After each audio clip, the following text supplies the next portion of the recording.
morning to one and all. Well, students, we were not learning about the capacitance. We have also discussed something about the capacitance of the conductors.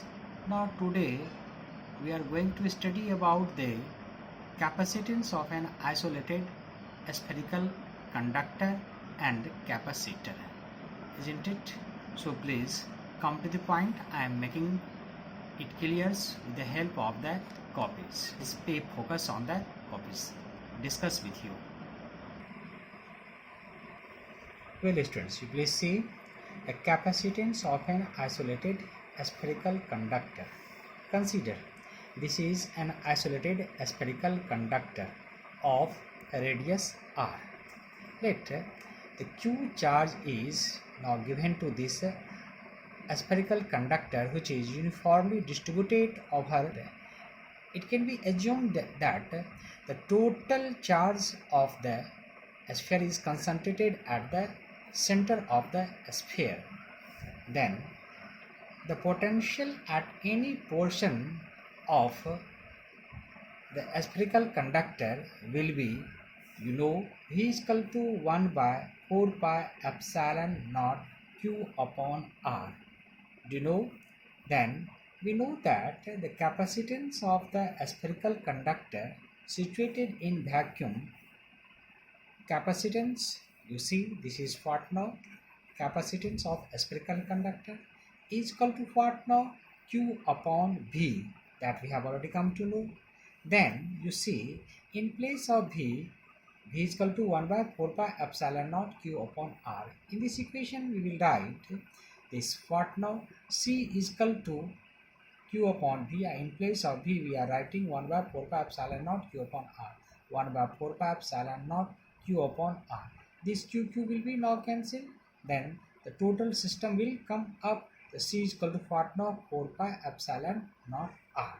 So from here we notice that 4 is constant, pi is constant, epsilon naught is constant. So we can write c is directly proportional to r.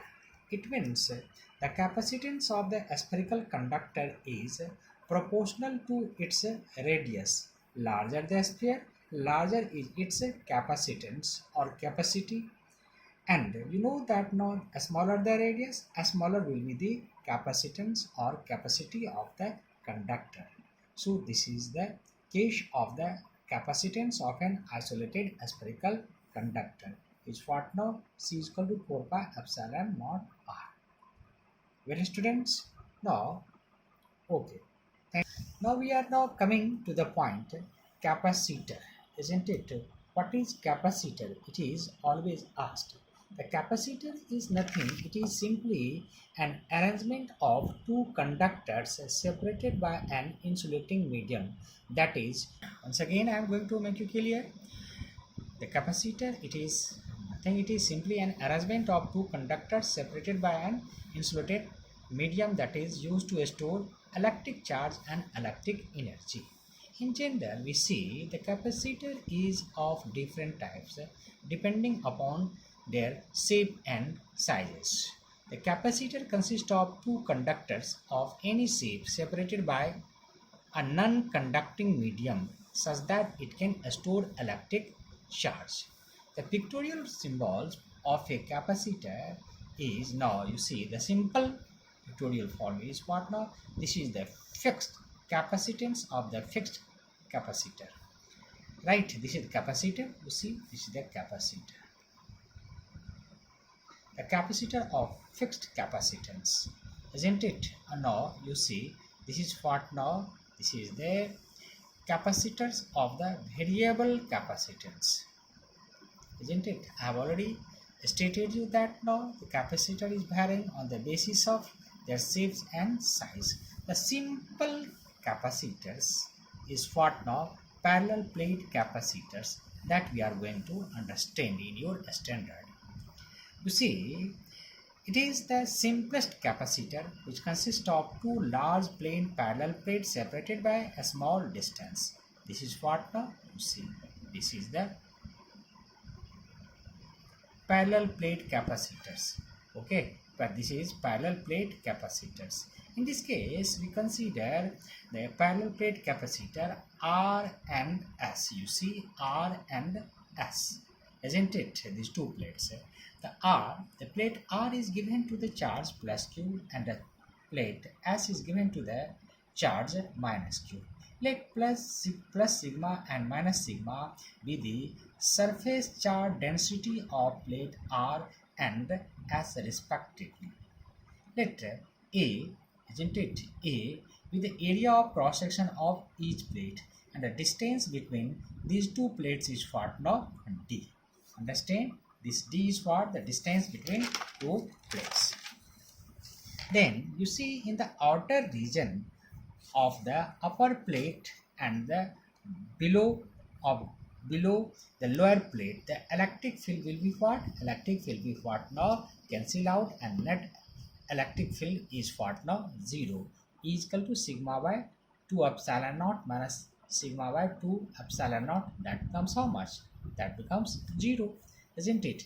And in the inner region between the in the inner region between the two capacitors plate, the electric field on account of the two charge plates is what now? Is equal to sigma upon 2 epsilon naught plus sigma upon 2 epsilon naught. This becomes how much? Sigma plus sigma upon 2 epsilon naught.